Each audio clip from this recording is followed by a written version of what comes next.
button on the GoToWebinar control panel to allow all attendees to hear you. This system will notify you once you begin your broadcast. The broadcast is now starting. All attendees are in listen-only mode.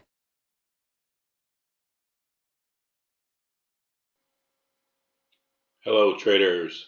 We will be getting started in just a few minutes.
I am recording. I just hit the record button. So these sessions, most of you who've been here before, you guys know that these are not very well planned. They're not.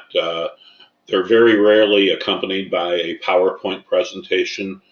I usually put these webinars on, and we talk about what's relevant today and what comes up, and try to make available and teach people how to use our site, how to navigate around our site. It's fairly comprehensive. There's quite a lot of information and pages, a lot of stuff that's a little bit hidden and not quite as apparent as you might think. And I try to show people that, as well as we talk about trading concepts. We talk about the Greeks. We talk about how the options work at and around, before and after earnings events. So I apologize for those of you who like a well-planned, organized event, complete with PowerPoint and practice. That's not what you're going to get here. But another thing you're not going to get here is a sales pitch. I got nothing to sell you. The only thing we even sell, generally speaking, there is some educational products that we offer occasionally, but a subscription to OptionSlam.com is only $200 a year, and there's a ton of information. So there is no sales pitch. It's purely, hopefully, content that I know a lot of people tell me, I've heard it many, many times, that they learn more from these webinars, these free webinars that I put on here, than they have from spending thousands and thousands of dollars with other educators. So I know, and I believe that to be true, that we offer a lot of value here. So welcome, everybody, to another free webinar brought to you by OptionSlam.com. Let's see. We'll get started here. There we go. So I am Marco. I am one of the owners at OptionSlam.com. I provide these webinars on a fairly regular basis. Try to do them at least twice a month. If not, sometimes we get 3 or 4 of them in a month. We've had a little bit of a hiatus here with the holidays. Happy New Year to everybody, by the way. We've had the holidays here recently. Please read the CFTC rule and don't risk money in the markets without reading and understanding the CFTC rule. Yeah, we haven't had a webinar in what, about, I think it was right before Christmas was the last one. And then I think we had about 3 in a row there. The disclaimer on the screen tells you that we are not financial advisors. So we do not provide financial advice or make investment recommendations. Therefore, any trades that you see illustrated here in these webinars is for educational purposes only, okay?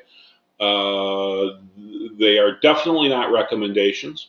If you risk money in the market, you know, you do it at your own risk. We cannot be responsible.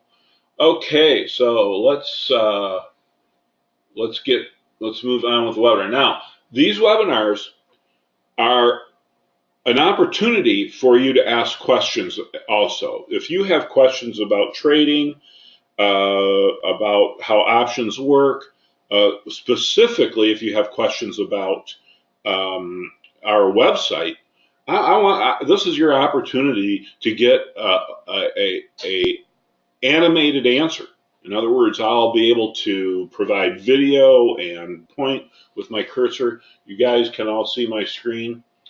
Oh, okay, Wayne. All right, I'm familiar with Jonathan Rose, Larry Gaines. Okay, thanks everybody. Oh, quite a few people coming from Jonathan Rose's efforts recently. I'd like to talk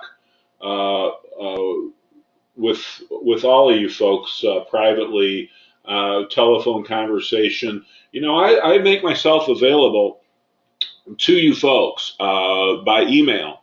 So that was my email. Excuse me, let me go back to that. Let me put that back on the screen. There. This is my email address, optionslam.com@gmail.com. Please send me an email if anyone has the desire or the need for some private conversation. Please feel free to make a request by email, and I will provide to you my personal contact information so that we can have a phone conversation or even a private GoToWebinar session. Okay, so I'm happy to offer that, and I do it pretty regularly. I love talking about trading, and I love sharing and spending time with traders.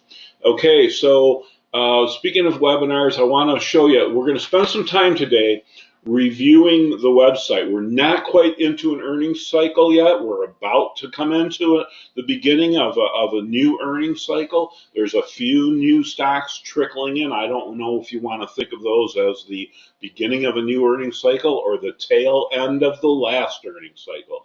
In either case, there's not a whole lot, but if you go to the resources tab on the website, the top link is OptionSlam webinars. If you are an insider member, in other words, a paid subscriber to OptionSlam, you have access to the past webinars, the recordings of the past webinars, and there's a lot of them here. Okay, there's I don't know, there's probably I don't know. I haven't cleaned this up in a while.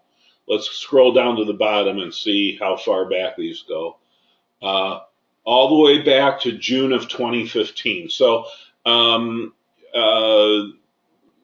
lots of webinars for you to, if you enjoy the webinars and you find value in them, there's plenty of them for you to review. Let's see. Another thing I want to point out about if you go to the home page of OptionSlam.com, in the top right corner is going to be the registration link for the next upcoming webinar.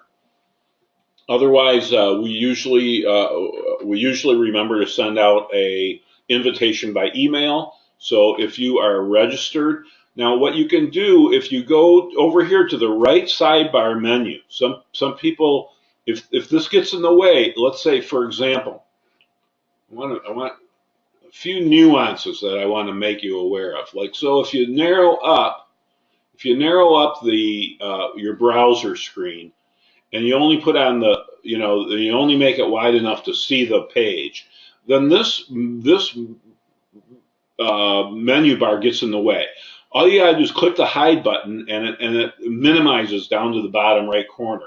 Now, if you want to, or the other thing you can do is just widen out your browser if you have a large enough screen, so that it's not on top of your the page that you're trying to view.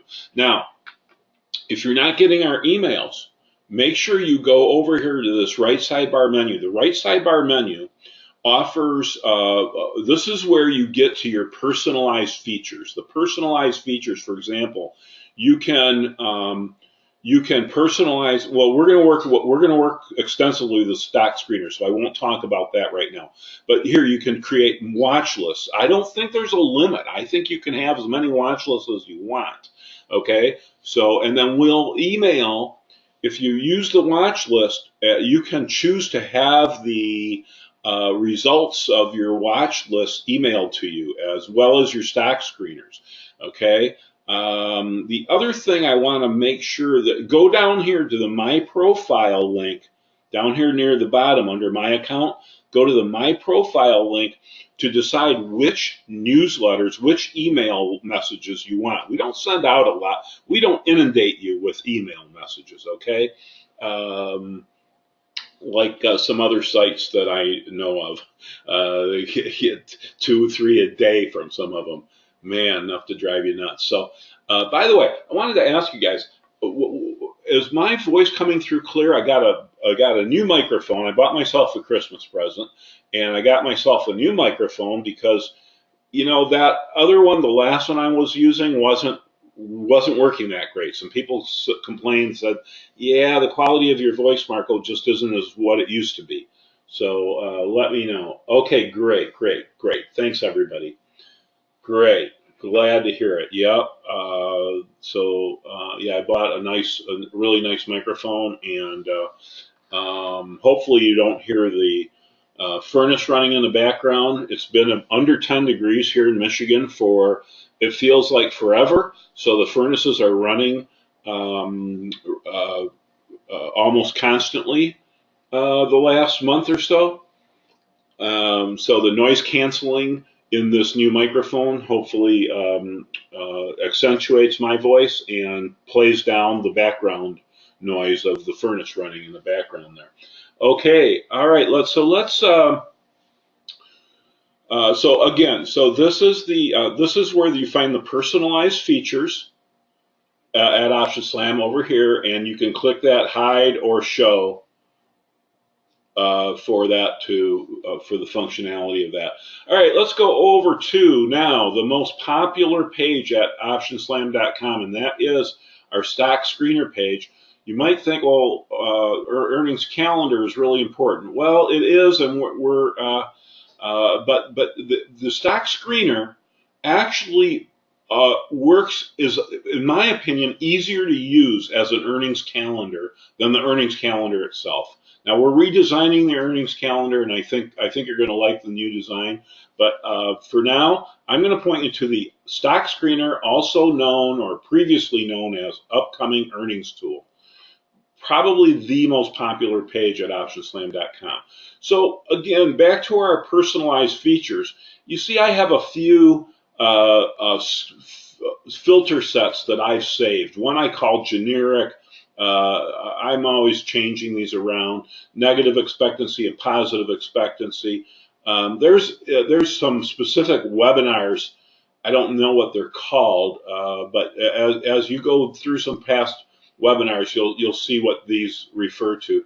But if these are saved filter sets. So if I click on generic, for example, it's going to fill in for me what I have saved, and I can change this on the fly. So what it did is this is a very generic screener. It's probably the one I use more often than any.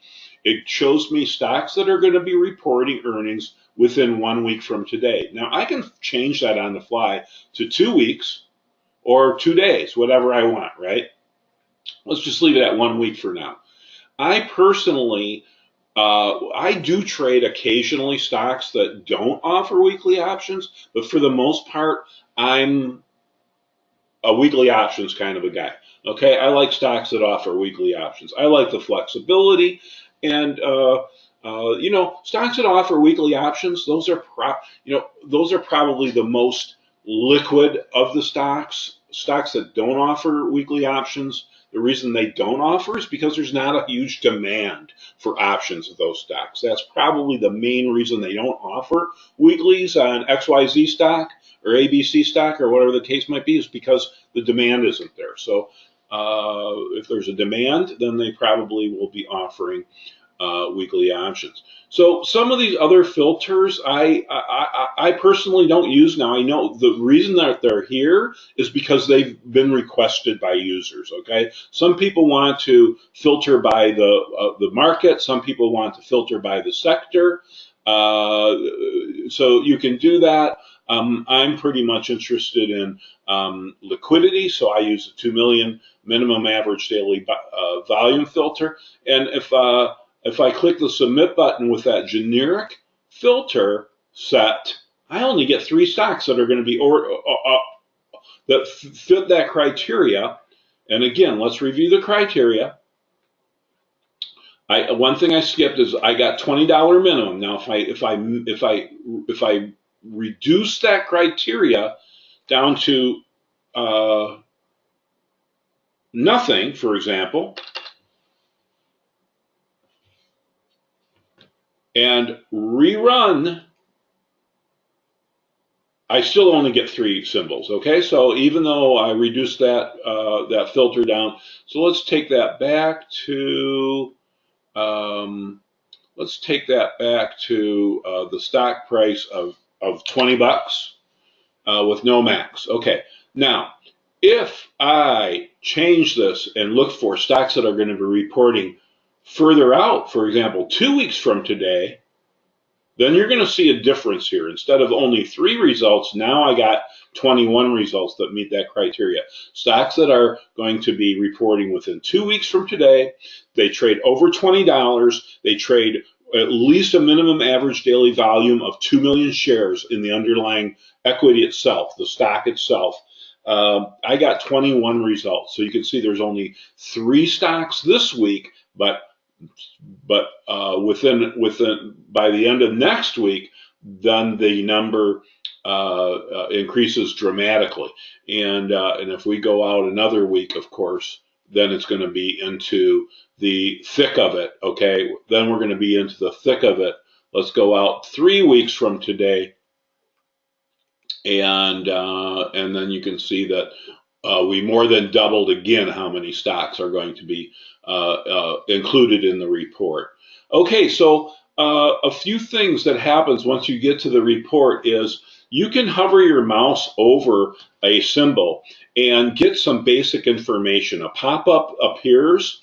It tells you that this is the DAL, stands for Delta Airlines.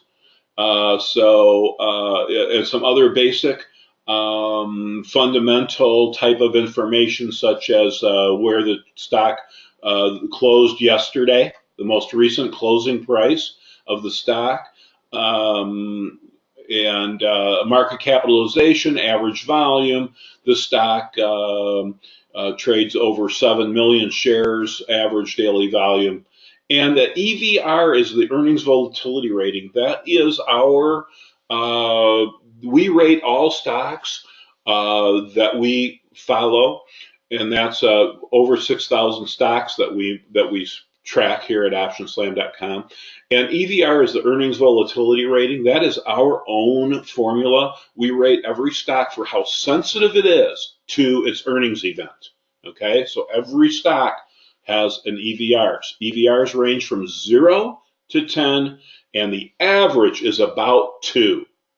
If we jump back a quick moment here to the home page, just want to show you an interesting little tidbit of information, and that is that we also have a metric here showing what is the S&P 500 average EVR. Okay, what is the EVR? The historical EVR of the S&P 500. Right here, we were back. This is well, I'd have to do some math. Let me see if I can get that to give me a date. Uh, each of these little squares on this graph is a quarter. Okay, so if I counted back, I couldn't. 12 quarter. Yeah, I'm not getting exactly when this was, but right now the point that I wanted to make is that right now we are we EVRs are increasing. In other words, stocks are becoming more and more sensitive to their earnings events. Okay, some people say, and I've heard educators say. I remember when I was first learning how to trade and learning how to trade options many years ago. It was often said, "Oh, you want to avoid earnings. You don't trade around earnings." Well, guess what, people? I love earnings. Earnings is what it's about. Earnings is what makes stocks move. Earnings. If you avoid earnings, what are you going to do? You're not going to trade. Earnings comes out 4 times a year on every stock. What are you going to do? Avoid the month and a half before every earnings event? Guess what? If you do that, you're giving up a third of the available trading opportunities in any given year. Personally, 90% of my trading probably evolves around earnings. Okay, it's just learning how to trade earnings is the key. So stick with us at OptionSlam.com. That's what I teach about in these webinars, and that's what all of our information is focused on. Is upcoming earnings events. Okay, let's jump back over to the stock screener and get back on task there. Okay, so let's hit the generic button again, and let's go out instead of 1 week from today. No, let's just do 1 week from today. Let's look at what's coming up this week. And there isn't much, and some of these stocks are not big movers, okay? Let's take a look. How do I know they're not big movers? I can just look at the EVR. They're not big movers on earnings events, okay? 1.3 is near the low end of average. What did I say earlier? Most stocks have an EVR between 1 and 3, okay? That's where the largest majority of stocks are going to have that's where their EVRs are going to fall. And you can see all 3 of these pretty much fit that profile, near the low end. What does this mean? They're not all that sensitive to earnings, but one thing that is pretty consistent throughout all stocks is that there is a implied volatility change when earnings are coming up, and then when earnings are announced, that implied volatility drops out, what we call the implied IV crush. We refer to that as the IV crush. So let's take a look. Again, we'll hover our mouse over a symbol. We get this pop-up, and then the rest of the information. Historical earnings events available on this stock are 43. So we go back a long way, right? There's 4 earning events per year. So this is over 10 years of earnings history that we have statistical information for you. Now, is it really important to go that far back? In my opinion, no. Most stocks, I'm only interested in the most 2 years, maybe 3 years, a few stocks, maybe 4 or even 5 years of earnings events. Depends on the stock. But primarily, I'm mostly interested in the most recent 2 to 3 years. EVRs, by the way, earnings volatility rating, EVRs are based on the most recent 12 earnings events.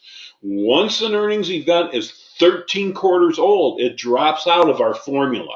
We no longer even look at that to develop the EVR. So each quarter, a new quarter comes on, and the one that's 13 quarters old drops off, okay, in our formula. Our formula is weighted. By the way, if you want to learn more about anything at OptionSlam.com. Go up to the help menu. There's EVR. If you want to read about EVR, there it is. Excuse me a minute. Excuse me. Okay. All right, so let's scroll back down. Now, I've got this pop-up. One more thing about the pop-up. It gives you some specific information about how did this stock act on the 4 most recent earnings events. October 11th, 2017, this stock, Delta Airlines, reported earnings. The trading day immediately after that, the implied move, by the way, was 2.6%. This is another thing that we track religiously here at OptionSlam.com is the implied move. So the implied move was 2.6%.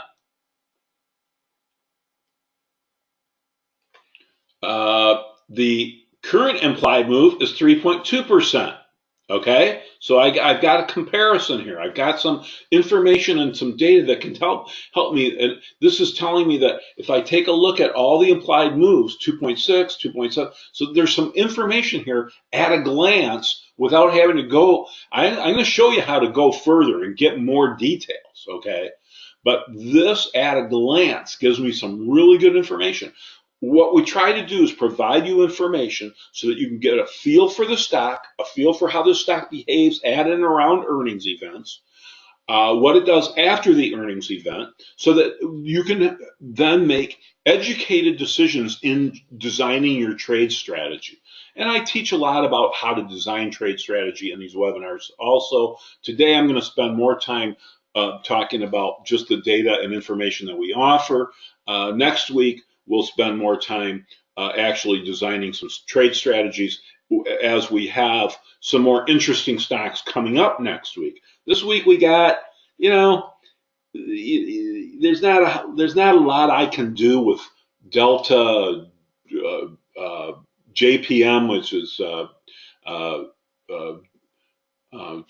well, what you do is you just hover your mouse over JPM, and it's JP Morgan Chase. I knew it was Chase Bank, but I couldn't remember JP Morgan. JP Morgan Chase Bank, and then what the next one is Wells Fargo. So if I just move my mouse down to WFC, you see over here on the left, I move my mouse, then the pop-up changes automatically and gives me all that information instantaneously. It's great, right?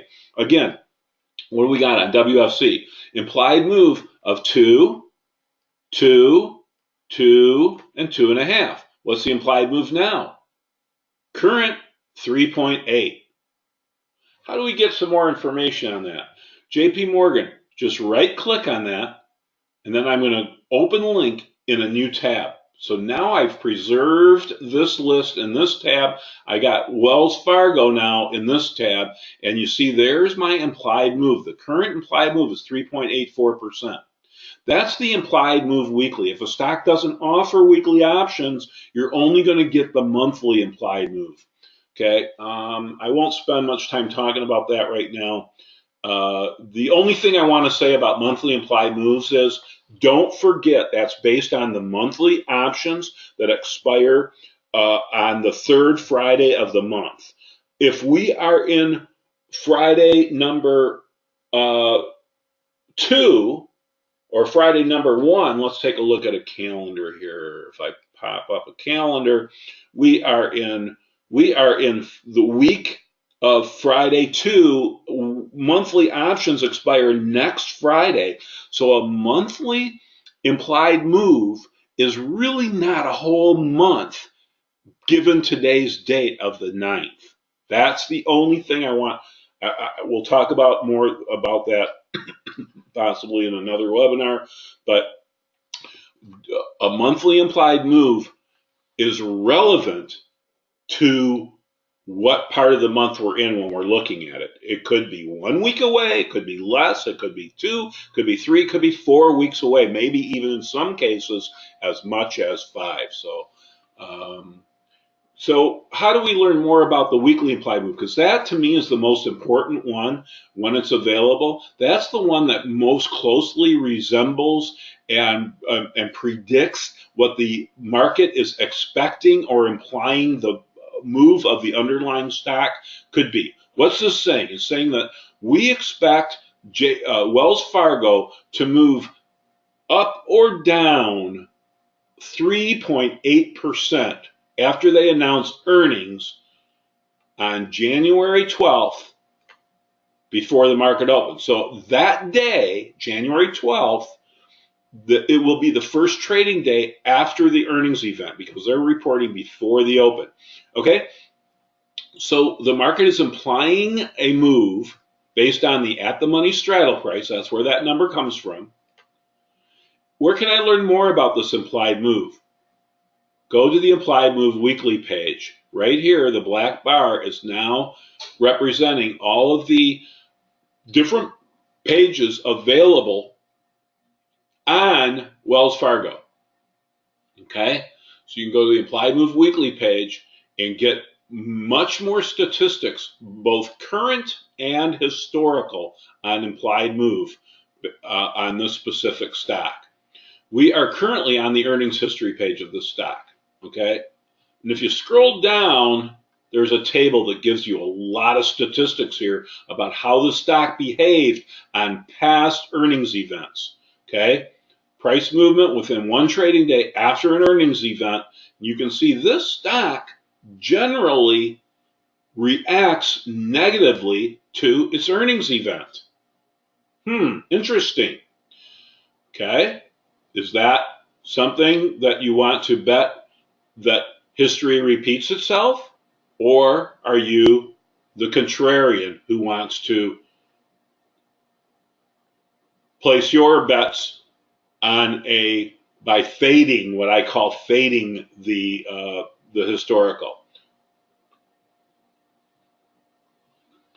You can see that this stock deserves a low EVR, earnings volatility rating, because it doesn't have huge moves on its earnings events. Okay, you want to see a stock that has, if you scroll up to the top, rather than going to a stock page, a specific stock page from a report like what we did, we were over here and we right-clicked on WFC and we said open link in a new tab. I can do that with JPM as well. Open the JP Morgan Chase in a new tab. Now I got, and in fact, I'll do that for Delta Airlines also. So now we can go and look at all of these stocks, and this is going to take us to their earnings history page, and scroll down, and we can see that this stock, JPM, on the other hand, even though they're both banking, they're both financial, right? This stock looks to, more often than not, react positively to its earnings event, okay? Mean and median of the previous 8 earnings. This is customizable. Go to your My Profile page and you can customize how many earnings to look back and whether to use closing or max moves. If you want to learn more about that, I'm going to suggest you go here. I don't want to take time today. Go to the earnings tab. This help menu is designed just like this green navigation bar up here. The earnings has 1, 2, 3, 4, 5 links. If you go to the help menu and you go to earnings, guess what? You got, whoops, let me do that again. Earnings, and then I go over here. See, I got those same 5 help pages, okay? So that's how the help pages are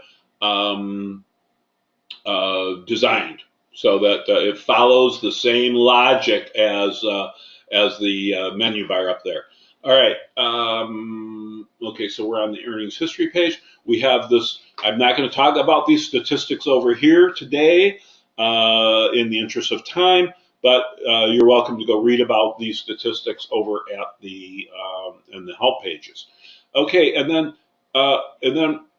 this little graphic down here, it gives you the historical EVRs, and you can see that JP Morgan is hovering right here at about 1, an EVR of about a 1, And it was quite some time ago where it was up at about a 2.3 back in April of 2009. Of course, things were happening back then. For those of you who've been trading for some time now, you'll recall that this was just as we were coming out of the huge 2008 major market correction, okay? Which, by the way, in my opinion, we're way overdue for another one. So I'm really cautious on the long side right now. I'm personally very cautious on the long side. Um, yet, uh,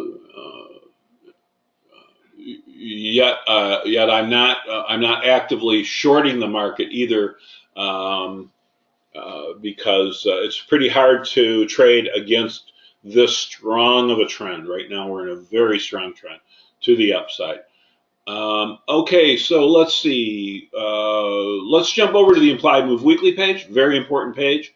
Implied move weekly page. I want to show you a few things about that. Just trying to familiarize. We got a lot of new people signed up for OptionSlam.com, and I want to familiarize you with what I feel are the three most important pages. I already told you that the stock screener, upcoming earnings, is the most popular tool we have. But then once you get to stock specific pages, then you have all these different pages. Earnings history, obviously, that gives you a good feel for what the stock usually does, has done in the past. Then I jump right over to the implied move weekly page, because this is what I use to design option strategy. A graphical here gives me a quick graphical of what was the implied move in these past earnings events. The and as I hover my mouse, it tells me that it tells me that the implied move was 91 to 95. So the stock must have been trading about 92.50, and then the implied move was another,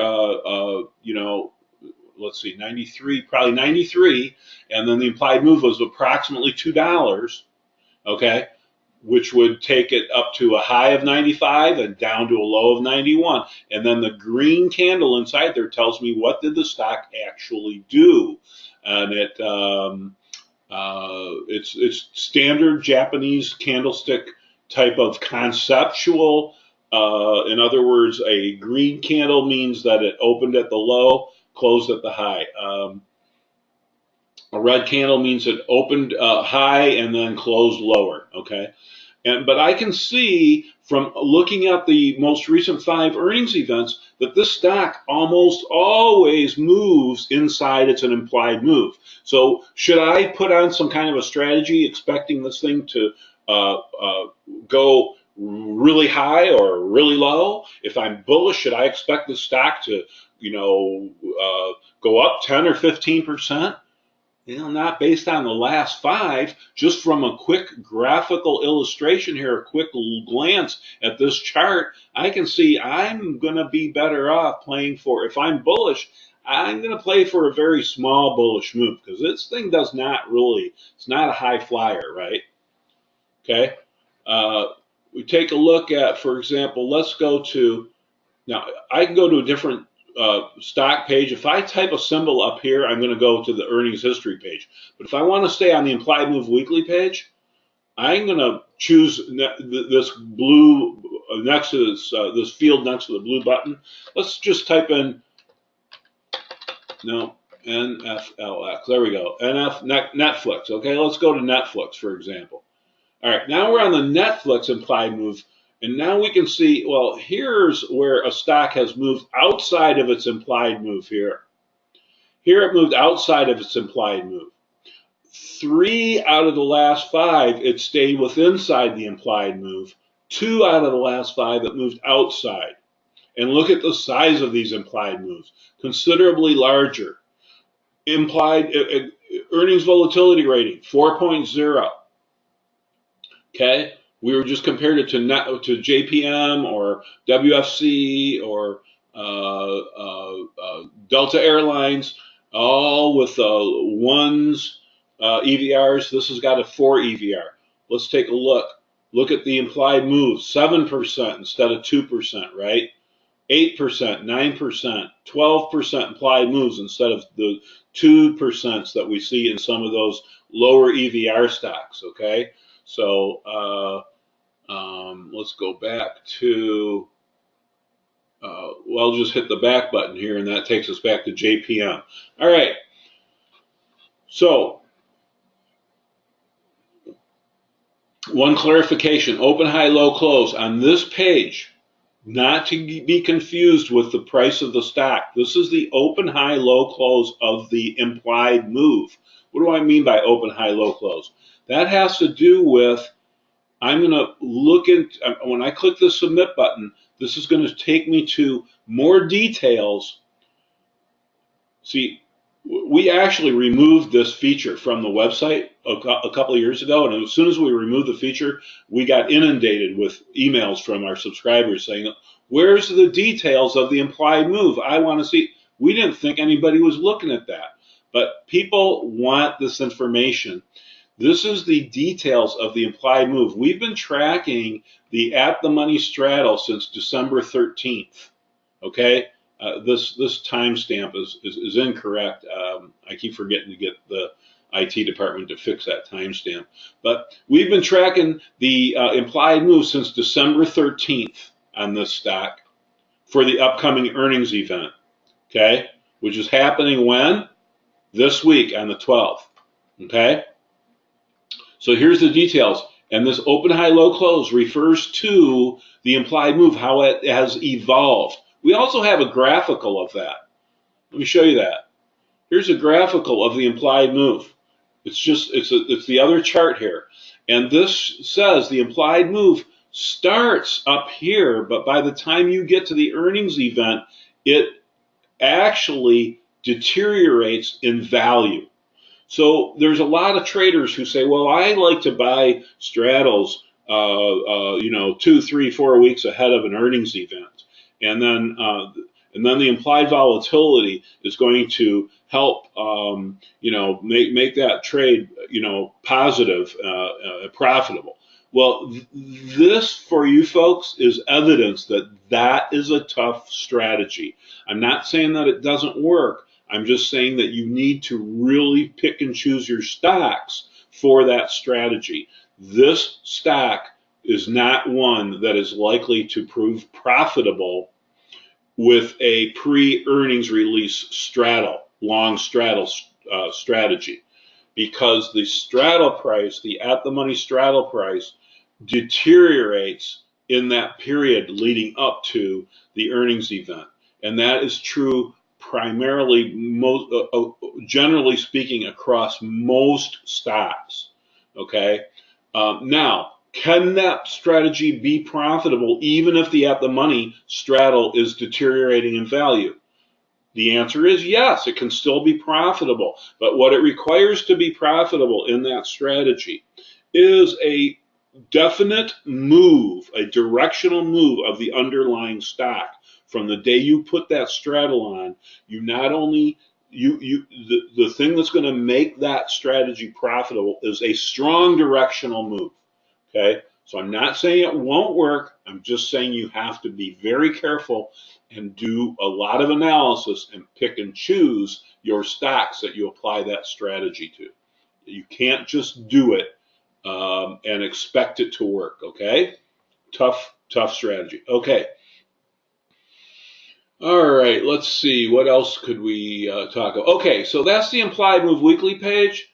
This is my favorite chart on this page because at a glance it tells me kind of what to expect in an earnings event. And what I'm looking at here is, I'm not, if I have a bullish or bearish bias here, I'm going to be I'm not going to be looking for a move, a huge move with this stock, because it just doesn't move that huge on earnings events, generally speaking. All right, so what else can we do? Let's see. Let's go over to the post-earnings page. The post-earnings page is, again, my favorite pages. Earnings history, implied move weekly when it's available. It's only going to be available on stocks that offer weekly options, and the post-earnings page.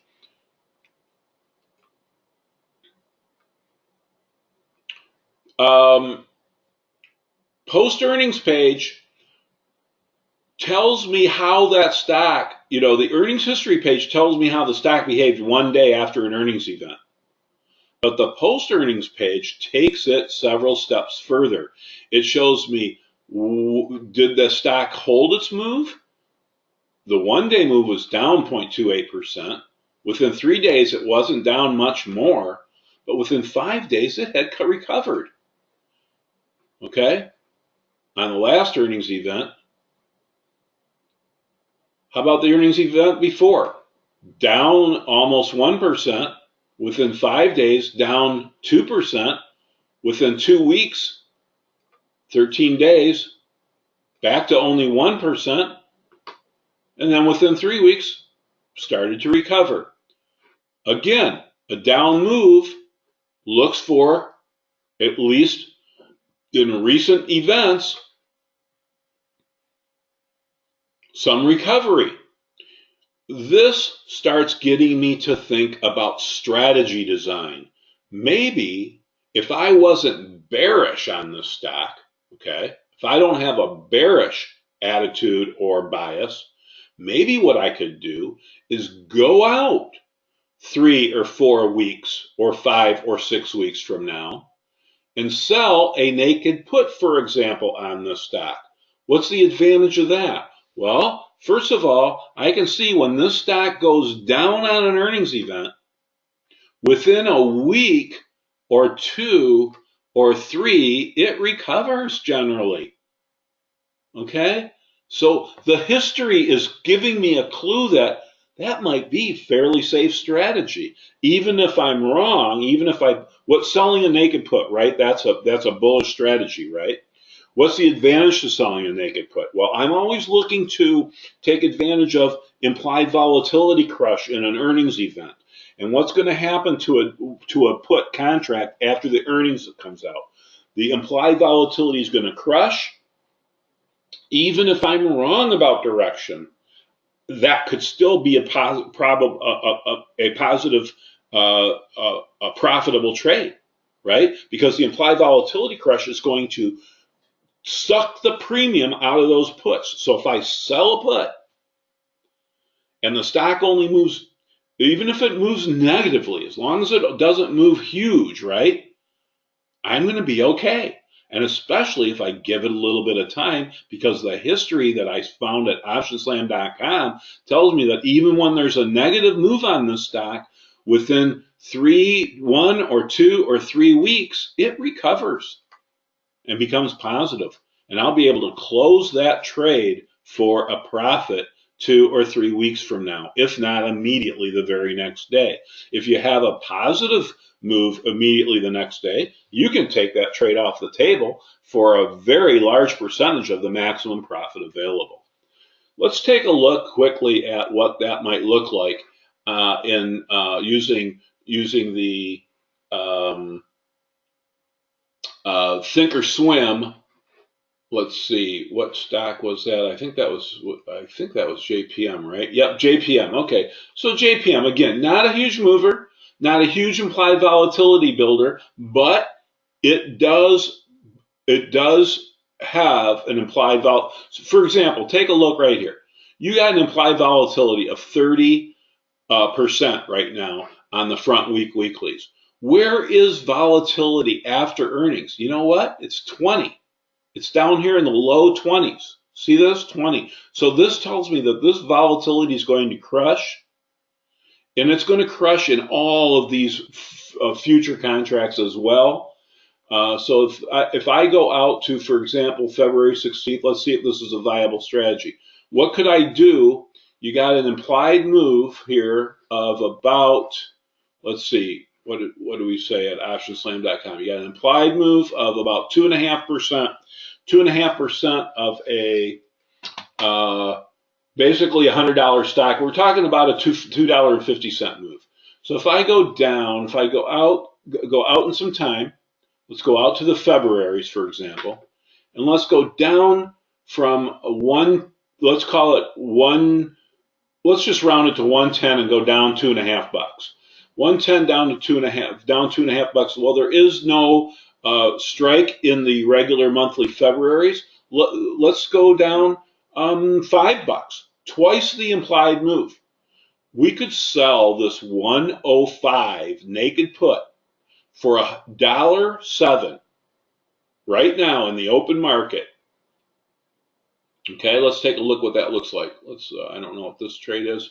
Okay, all right. So if I wasn't afraid of this stock moving twice the implied move, I could sell that put. What's that risk profile look like?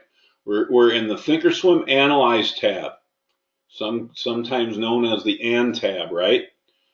And so what we're looking at is if the stock goes up, I keep the $106. If the stock goes down, I keep the $106, unless the stock goes down all the way past the strike that I sold, which was the 105, and it has to go $1.07 past that before I get to my break even. So all the way down to about $1.04, or a little bit less than $1.04, is where I break even. What's the downside worst thing that can happen to this trading opportunity? If the stock has a huge move, more than 5%, and moves below 103.90, then I expose myself to unlimited risk to the downside. But I've got some information. I'm not saying that it can't happen, but I've got some information here that tells me that JPM over at OptionSlam.com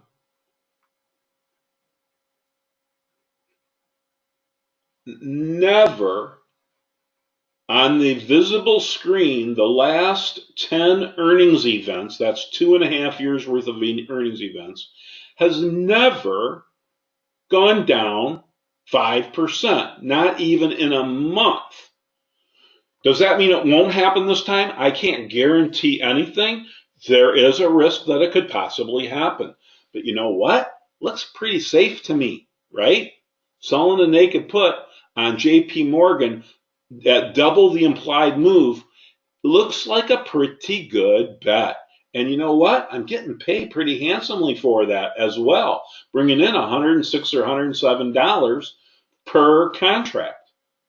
Now, those of you say, well, no, I'm too nervous, Marco. I can't do that. I can't sell naked puts. That's okay. You can do that. Or maybe you're in an IRA account and you're not allowed to sell naked puts, or you don't have enough. Well, I think even in an IRA, you can sell a naked put. In fact, this is an IRA account. This is a Roth account, but you have to cash secure them. There's no margin. Okay, so if you're in regardless, if you're in a smaller account and you don't have enough margin, even a Reg T account, you don't have enough margin to sell naked puts, or you're too nervous, you just don't want to expose yourself to that much risk. You're not comfortable, you can't sleep at night. You can just simply turn this into a credit spread. Sell the 105 and buy something further out of the money. For example, the 110. Now that's going to reduce your credit, but it's also going to reduce the amount of margin that is required to put the trade on. So let's turn this into a credit spread by buying. And what I'm going to do now is I'm going to use the control key and buy the 100, reduce my credit from $105 or $107 down to $71. Still a pretty healthy credit, right? Still a pretty healthy credit, but now I've defined my risk. And now when we look at the risk profile, we see that there is not unlimited risk to the downside. Once you get to the 100 strike, then you have stopped the bleeding. There will be no further losses. The 100 put starts making money at the same rate that the 105 is losing money. So your risk is the difference between strikes minus the credit received in this short vertical put spread, which is a bullish strategy on JP Morgan. Again, not recommending a trade, just analyzing and trying to educate. Okay, let's see. Yes, Walt, you got to be I got to just check a few questions here. I see there's a few questions in there. Yes, in order to use our tools, you need to be a insider. Hey, Ken, long time no see. Weekly implied move and the 7-day implied. The 7-day implied move, Ken, I'm happy to talk to you about that on the phone. I am not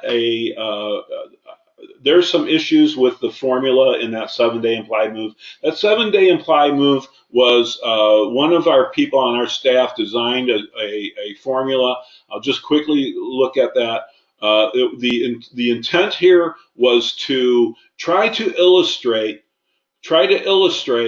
the implied volatility going into an earnings event and coming out of an earnings event. So I just flipped over to the 12-month chart, and now I'm going to zoom in to the last earnings event, and this shows, the blue line shows implied volatility coming into the earnings event.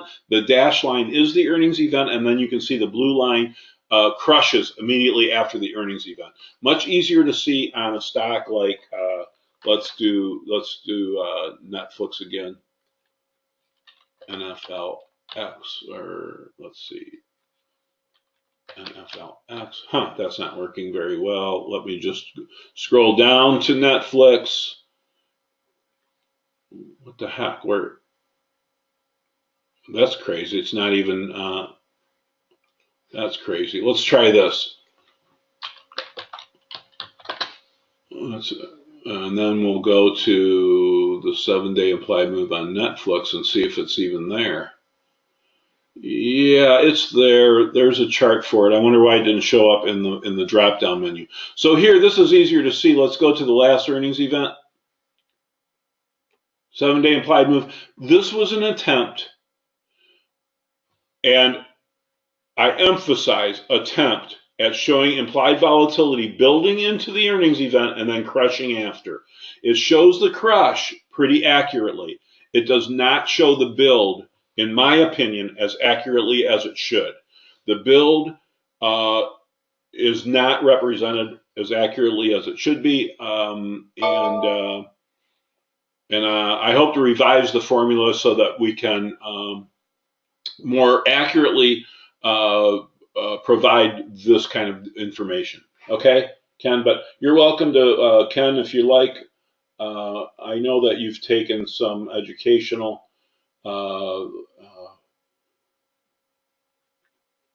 products from us in the past. I'm happy to, chat with you over the phone anytime, and we can talk more about it. Scott, we don't have a filter to show that. Scott asked, how can you find stocks that typically show continuation after earnings? We don't have a filter that does that. You have to just look at each stock individually by going to their post-earnings page. So find a stock that you're interested in, go to its post-earnings page, and then analyze that. If you have an idea of how we could build a filter and how we would, people ask for new features all the time, but when I come back to them, I go, well, how would you like to see that illustrated, published? How would we actually, do that for you? It's not always as easy to do as it is to ask for. So continuation, you'd have to formulas would need to be built, and it would be very difficult to build a filter to do that. But I'm open to any suggestions that you have. If you have an idea of how we could build a filter and what the parameters of that filter how it would work, I would look at it. But so here's a stock that, this is a high flyer, Netflix 4.0. This stock has a very large implied volatility build as well as crush after earnings, and potentially very large moves. Look at some of these moves. Within 5 days, the stock was up 27.5%. Okay, and then the quarter before, within 5 days, it was down 13%. Okay, so let's see. I don't see any other questions. And we are almost out of time. Let's see. If anybody has a bullish or bearish bias on one of the stocks that has earnings coming up this week, I'm happy to help design trade ideas. Any bullish or bearish? So none of these, I don't think any of these stocks are suitable for an iron condor, and I'll tell you why. There just isn't enough premium. Now, I don't know. I haven't done it. I haven't gone to the options. Let's do it. Let's go over to. I'll tell you what I mean by that. Okay, so for example, here's a. Well, you could do, and I guess you could do an iron condor on this right here, right? What's an iron condor? It's just all I have to do to turn this into an iron condor is sell a credit spread on the call side. Okay, I've already got my put side. I could turn this into an iron condor very easily, and my guess is that it probably proves out to be a pretty good strategy over time. In fact, what we can do is we can just do a quick back test using the OptionSlam back testing tool. Let's do that because I'd like to introduce that to you, those of you who don't know about it, okay? So that's a really powerful tool that we have that's also available to our insider members. So let's quickly add let's go double the implied move, and then we'll back test it against a prior earnings and see how it worked. So we're going to go, we did this, we went down to the 105, we're at 110, so let's go up to the 115. So we're going to go up and we're going to sell another. And I'm going to hold down my control key. I'm going to sell a vertical at the 115, 120. Okay, see that? I sold the 115, bought the 120, sold the 105, bought the 100. So I'm going approximately double the implied move. What do I mean? The implied move, remember, was about $2.50. I'm going $5 away from where price is trading. Price is trading at 110. I'm just rounding this to 110, and I'm going $5 up from 110, $5 down from 110. I can bring in a credit of $126 per contract. And what does that look like? It looks like an iron condor.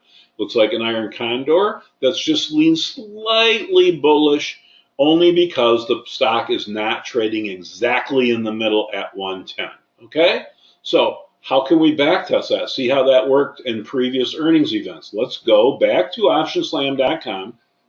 Let's go back to, let's see, we need to go back to JPM. One more time, back button, and I'm just going to give up on that and just type in JPM. Okay, JPM.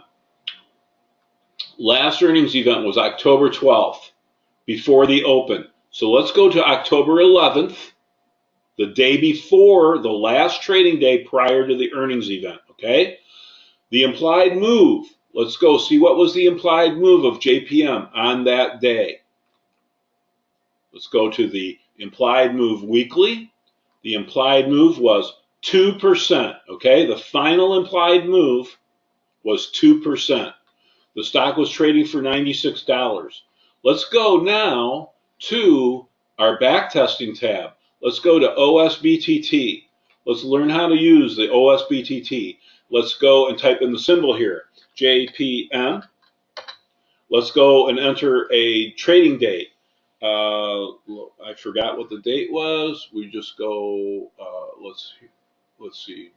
I forget JPM. I think it was the 11th, but I can't. I want to just double check. Yeah, October 11th. Okay. So here's the O's. So I go 10/11/2017. Okay. Or use the calendar, or type it in. Either way.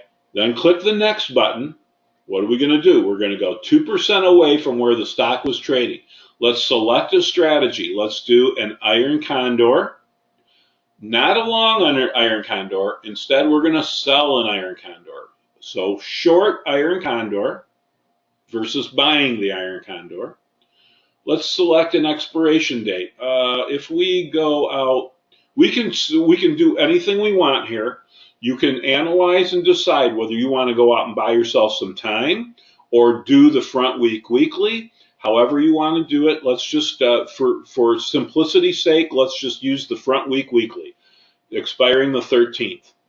Okay? The implied move was 2%. We're going to go out, double the implied move to 4%. So we're going to look for, the stock was trading, I'm going to round this to 97. 4% would be down $4 to the 93. We'll go down to the 93. Oh, wait a minute, I gotta take a look over here. For iron condors, I have, for all trades, you have this area over here that tells you where to put what strike, okay? So for the put strike, I'm going to put the lower put strike in. So here, I almost did that wrong. I need to put the higher put strike here at 93. And let's do $3 wide. I could do whatever, but for a larger credit, I'm going to do 90. So I went down 4%, and I'm going to go up 4%. So I'm going to go up from 97, up 4%, up to the 101. Is that right? No, 197 minus 4. Yeah, 101 to make it as equidistant as possible. And then I'm going to go $3 wide. You could do a different width. Let's just see how this works out. 101, and then up 3 would be to 104. So there you do. I got there. You got your iron condor, and I got the lower strike for the put. Is the lower strike is in the field 1. The higher put strike is in field 2. The lower strike for the call, so I'm selling the 101 and buying the 104 protection. I'm selling the 93 and buying the 90 for protection. This is a standard, typical, balanced iron condor. Now all I have left to do is execute the trade. Click the execute button, and immediately that trade only brought in $11, but it was a 100% winner. And is that a trade that I would put on? Probably not. Okay, I wouldn't take on all that risk for owning $11. But here I was just trying to illustrate to you how you can use the OSBTT, the OptionSlam backtesting tool, to prove your strategy. So if you want, I can quickly change this to leave the strikes the same, and let's go out to the regular monthlies. Oh, it changed my strikes when I did that. I'll have to reinstitute those strikes. Oh, because those strikes are not available. The OSBTT knows what strikes are available in which earning cycle. So instead of the 93, I'm going to have to do the 92.50 and then the 90. And then instead of the, what was it, the 10, let's see, I'll have to do the 100. This will not be perfectly balanced.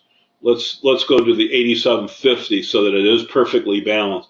And let's try that. Okay, so I just moved the trade out. Okay, so here I am. I'm just kind of experimenting historically. How would this trade have worked back on October 11th, 2017? Execute that trade. Now that trade brought in a $101 credit,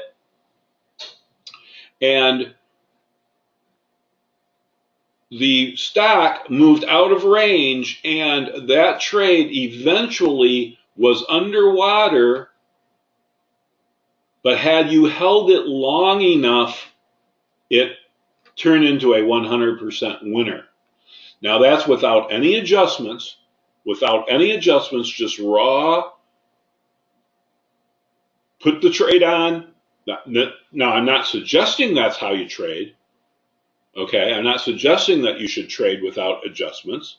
I'm not suggesting that you should trade adjusting aggressively and heavily either. I'm just stating some facts here that the OSBTT does not provide, at least not very easily, for making an adjustment to an existing trade. It simply lets you put the trade on, and then you can analyze it day by day, for the underlying stock price in this column and the P&L in this column. Okay? So this is a very valuable tool. Many of us traders use this on a daily basis to backtest strategies that we're thinking about putting on live in the market to make sure it worked historically. I always want to make sure that my strategy has a history of being a profitable trade, and starting to learn some of the nuances about how to manage that trade. Where would I have managed it? What could I have done? This is all part of learning how to trade earnings events. Okay, folks, I guess that's going to have to do it for today. I hope that you found some value in spending your time with us here today.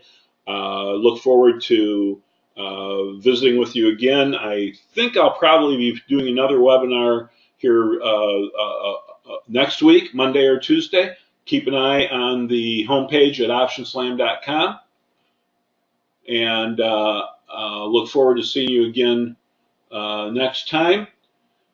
Goodbye for now, and good trading.